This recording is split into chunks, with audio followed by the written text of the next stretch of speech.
Assalamualaikum warahmatullahi wabarakatuh.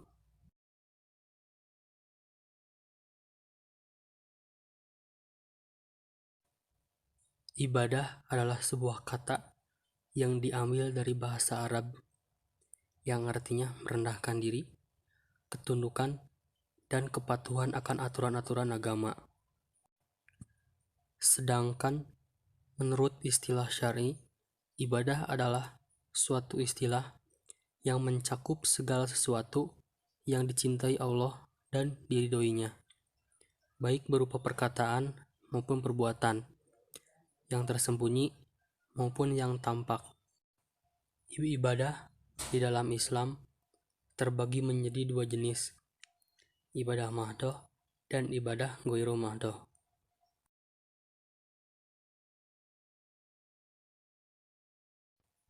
Ibadah mahdoh yaitu ibadah yang pedoman dan kaifiat pelaksanaannya sudah ditentukan berdasarkan keterangan nas dan bersifat baku, sehingga manusia dilarang untuk menambah atau menguranginya. Contoh, sholat, zakat, puasa, haji, dan umroh. Ibadah mahdoh akan diterima oleh Allah Ta'ala jika memenuhi syarat sebagai berikut. Yang pertama, niat yang benar. Yang kedua, disyariatkan oleh Allah Ta'ala dan Rasul-Nya. Ketiga, tata cara pelaksanaannya sesuai dengan ketentuan dan contoh dari Rasul-Nya. Kesimpulannya, ibadah mahdoh akan diterima oleh Allah Ta'ala jika diiringi al-ittiba, manhajan wa kaifiyatan, mengikuti pedoman dan tata pelaksanaan yang diajarkan oleh Allah dan Rasul-Nya.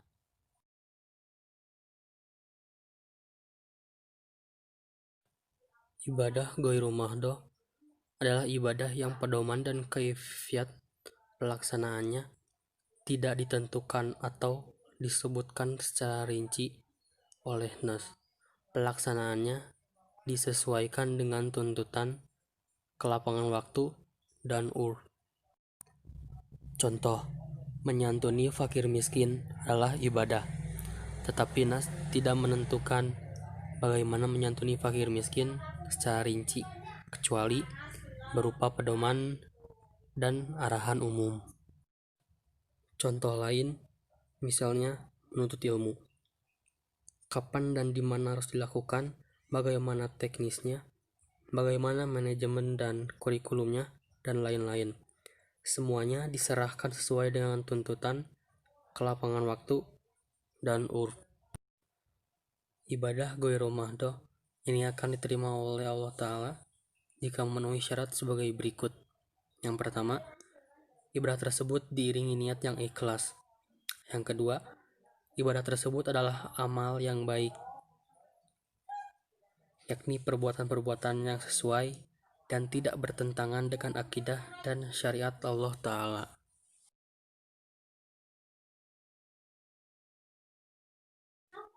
Allah Subhanahu wa Ta'ala menciptakan manusia agar beribadah kepadanya, yaitu agar menaatinya dengan ketaatan yang disertai kerendahan diri sepenuhnya dan kecintaan. Ibadah dalam Islam mencakup persoalan agama seutuhnya.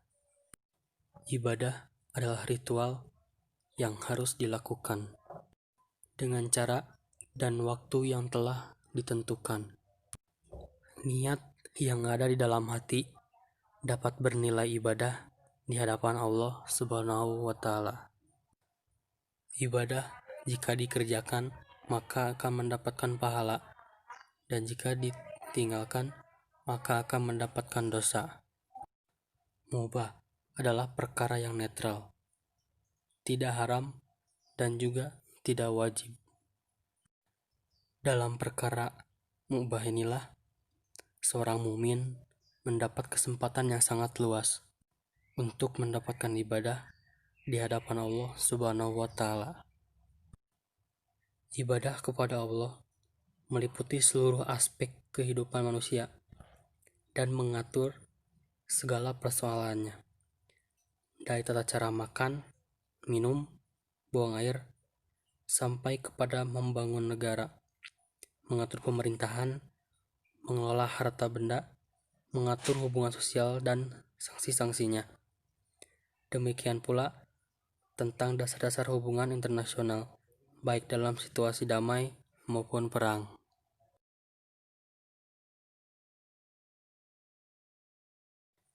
Iman adalah pembenaran dengan hati, pengakuan dengan lisan, dan amal dengan anggota badan. Dengan iman tersebut, kita dituntut untuk beribadah kepada Allah Subhanahu wa Ta'ala. Sebagai Muslim, kita pun memiliki keyakinan semakin kuat komitmen ibadah, semakin kuat pula dukungan dan pertolongan Allah Ta'ala kepada kita. Jika kita beribadah kepada Allah, seraya terus berupaya memperbaikinya sehingga menjadi ibadah yang benar, maka akan semakin kuatlah ihsan kita. Dalam arti, semakin kokoh kesadaran akan pengawasan Allah dalam diri kita. Tujuan beribadah kepada Allah Ta'ala adalah menunjukkan al-ikhbat atau ketundukan kepadanya, agar dia ridho. Maka, dengan ibadah yang benar, al-ikhbat akan tertanam kuat dalam diri kita. Jika kita beribadah dengan benar, akan muncul dalam diri kita rasa takut. Meskipun begitu, kita akan senantiasa memunculkan pengharapan terhadap kemurahan, pengampunan, dan kasih sayang Allah Ta'ala.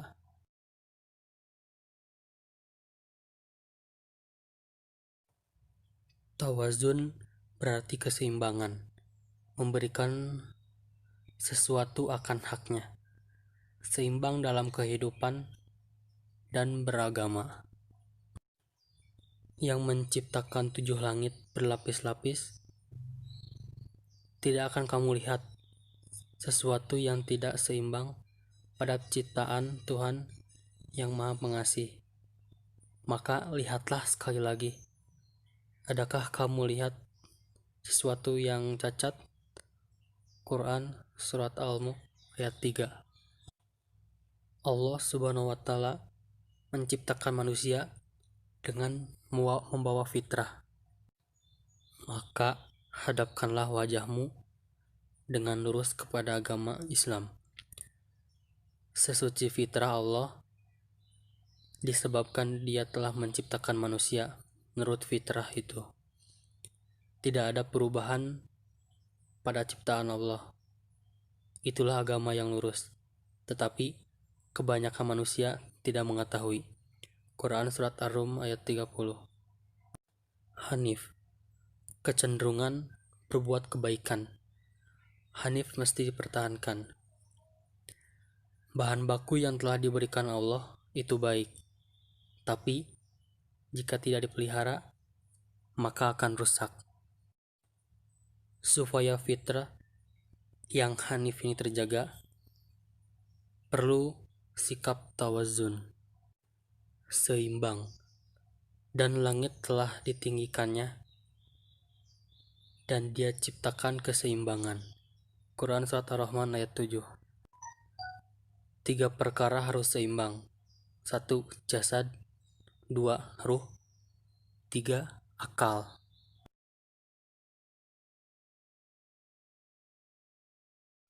Allah Ta'ala telah memberikan amanah kepada manusia untuk beribadah kepadanya. Dengan ibadah itulah akan tertanam ketakwaan dalam jiwa manusia, sehingga mereka selalu siap untuk mengagungkan Allah dan mengingatnya. Tunduk kepada kebenaran dan takut akan hari pembalasan. Mereka selalu meneguhkan ketauhidan dengan segala konsekuensinya, serta berpegang teguh terhadap syariat-syariat agama. Mereka takut kepada Allah Ta'ala, sehingga selalu berupaya membuat penghalang yang menjaga antara dirinya dengan neraka Allah. Al-Imarah, risalah khalifah ini harus diwujudkan oleh manusia dengan melakukan imarah, memakmurkan, baik yang berkaitan dengan aspek madiyah maupun aspek ruhaniyah. Ar-riayah. Selain tugas imarah, manusia pun memiliki tugas untuk melakukan ar-riayah, pemeliharaan, penjagaan terhadap aspek madiyah maupun aspek ruhaniyah yang telah dibangun di atas hadharoh yang dilandasi kekuatan moralitas tersebut. Al-hifzu. Tugas imarah dan riayah tersebut pada dasarnya adalah dalam rangka menegakkan al-hifzu, yaitu penjagaan terhadap seluruh aspek kebutuhan manusia dalam kehidupannya.